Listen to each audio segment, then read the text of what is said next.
आज आपण मुगाची डाळ वापरून 2 प्रकारचे विविध नाश्ते बनवणार आहोत। खूप छान हेल्दी नाश्ते आहेत। त्याच्यासाठी मी 1 कप मुगाची डाळ आहे ही मी 1 तास भिजत घातलेली होती। आता हे सर्व पाणी काढून घेऊया। सगळं पाणी काढून घेतले। डाळ आता मिक्सर जारमध्ये घेतली आहे। 3-4 हिरव्या मिरच्या घेतल्यात, 1 इंच आलं घेतलं आहे। आता हे आपण बारीक वाटून घेऊ। फक्त 2 टेबलस्पून पाणी घातलंय। त्याच्यामध्ये आपण चिरलेली कोथिंबीर, चवीप्रमाणे मीठ, लाल मिरची पावडर, हिंग आणि हळद घातले। आता हे मिक्स करूया। हे सगळं मिक्स केलंय। आता ह्याचे 2 भाग करूया।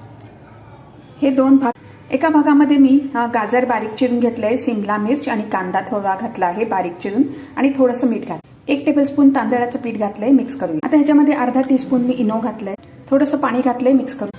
पॅन गरम करून तेल घालून हे थोडं बॅटर घातलं आहे। आता हे छान झाकण ठेवून बेक करून घेऊया। दुसऱ्या भागामध्ये थोडंसं पाणी घातलं आहे। आता ह्याचे डोसे करू। आता हे उलट केलं आहे। हे बघा, आपण हे 2 प्रकारचे नाश्ते बनवलेले आहेत। इतके सुंदर टेस्टी झालेले आहेत।